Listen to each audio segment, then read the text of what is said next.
Hello friends and welcome to my next video on my channel astro नक्षत्र। दोस्तों आज हम लोग एक बहुत ही इंटरेस्टिंग टॉपिक पे बात करेंगे, लव और अरेंज मैरिज, जो कि आजकल पेरेंट्स का ही नहीं, मैंने देखा है कई क्वेरीज आते हैं even from teenagers, students, working professionals. ये एक बहुत कॉमन क्वेश्चन है कि भाई मेरी लव मैरिज होगी या मेरी अरेंज मैरिज होगी, है ना। और कई बार हमने देखा है कि फैमिलीज़ की इच्छा होती है कि भाई लव मैरिज अरेंज मैरिज हो, बट लव मैरिज हो जाती है बच्चे की, और आजकल तो बहुत कॉमन है। सो लव कम अरेंज का ट्रेंड भी बहुत ज़्यादा कॉमन है। तो ये एक बहुत ही कॉमन क्वेश्चन है। जब भी हम किसी के चार्ट एनालाइज करते हैं, जब भी हम रीडिंग करते हैं, तो ये क्वेश्चन जरूर आता है कि सर लव मैरिज होगी मेरे बच्चे की या अरेंज मैरिज होगी, या मेरी खुद की लव मैरिज होगी या अरेंज मैरिज होगी। सो आज हम इस टॉपिक पे बात करेंगे। इस वीडियो को अंत तक देखें and don't forget to like this video and subscribe this channel, ठीक है। सो जब भी हम कोई चार्ट एनालाइज करते हैं तो ये कैसे आइडेंटिफाई करें कि इस व्यक्ति की लव मैरिज होगी या अरेंज मैरिज होगी, ठीक है। इसमें मुख्यतः जो आपको एनालाइज करने के लिए ज़रूरी चीज़ें हैं वो होता है सबसे पहले 7th house, alright, of the chart.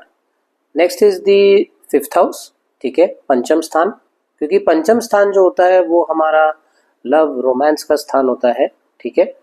Next होता है आपका वीनस, ठीक है, वीनस की क्या स्थिति है। And fourth and important, most importantly navamsa chart, ठीक है।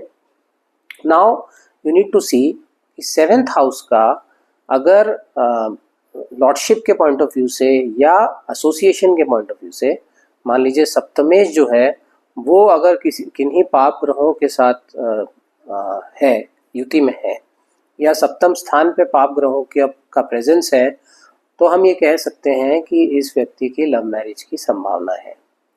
सेकेंडली, किसी भी तरह से अगर सप्तम स्थान का या पंचम स्थान का संबंध बन रहा हो, ठीक है, तो सप्तमेश या पंचमेश का परिवर्तन है या युति है, तो हम कह सकते हैं कि इस व्यक्ति की, या वो एक ही नक्षत्र में है, तो हम ये कह सकते हैं कि इस व्यक्ति का लव मैरिज का योग बन रहा है, ठीक है। मैं अभी बहुत बेसिक्स बता रहा हूँ, मैं बहुत डीप में नहीं बता रहा हूँ, ठीक है, ये बहुत बेसिक पॉइंट्स हैं। थर्ड इज, आप ये देखिए कि उस व्यक्ति की जो उपपद है, राइट नाउ जामिनी सूत्र के हिसाब से जामिनी ऋषि ने उपपद समझाए हैं। हर पद का, हर भाव का एक उपपद होता है। तो जैसे लग्न कुंडली है, लग्न कुंडली से 12वां स्थान जो होता है, उस भाव का स्वामी कितने भाव चला है, उस भाव से उतने ही भाव आप वापस गिने तो उस व्यक्ति का उपपद निकल आता है। और उपपद जो होता है आपके स्पाउस के पॉइंट ऑफ व्यू से देखा जाता है कि आपके स्पाउस का स्वभाव कैसा होगा, आपके मैरिज का टाइमिंग कैसा रहेगा, आपकी मैरिज कब होगी।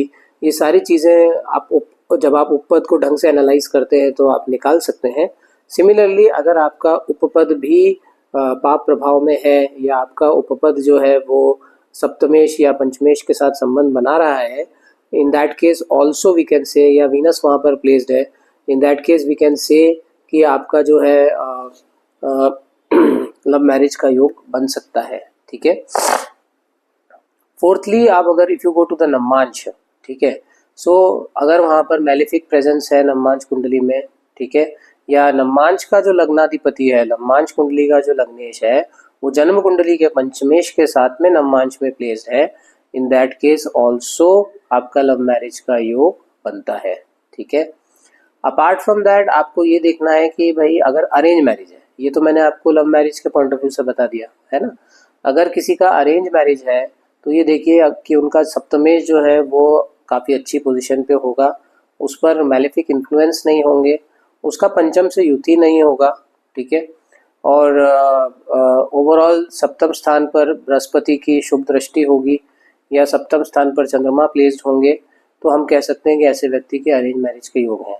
अगर हम नवमांश कुंडली की तरफ चलें तो नवमांश कुंडली में भी जो सप्तम स्थान है वो वहाँ पर शुभ ग्रहों का प्रभाव ज़्यादा होगा, ठीक है, और लग्न में कोई शुभ ग्रह बैठा होगा, तो हम कह सकते हैं कि ऐसे व्यक्ति का अरेंज मैरिज का योग है, ठीक है। तो ये तो मैंने आपको बहुत ब्रीफली बताया है। मतलब शास्त्रों में लव मैरिज को गंधर्व विवाह कहा गया है।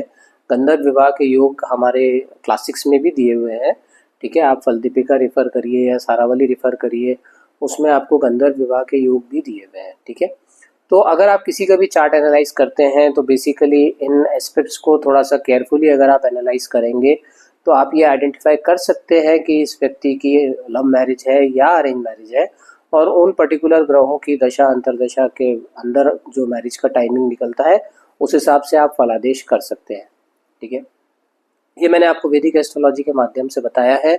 अगर आप केपी एस्ट्रोलॉजी के माध्यम से देखेंगे तो आप देखिए कि 2-6-11 का जो संबंध बन रहा है उसमें अगर 5 भी आ रहा है, उसके प्लैनेट के सिग्निफिकेशंस अगर 5-11 से संबंध बना रहे हैं, तो उस कंडीशन में भी आप ये देख सकते हैं कि उस व्यक्ति के लव मैरिज के योग ज़्यादा है और ऐसे व्यक्ति की लव मैरिज सक्सेसफुल होगी, ठीक है।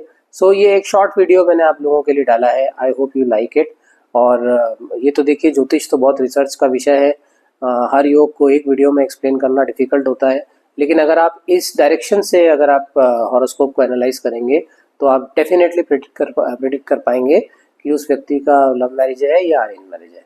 So again please don't forget to share this video and don't forget to subscribe my channel, and if you want consultations my details are given in the description box. So I'll be available very soon with a new video. Till then, take care and God bless you. Har Har Mahadev. Thank you so much.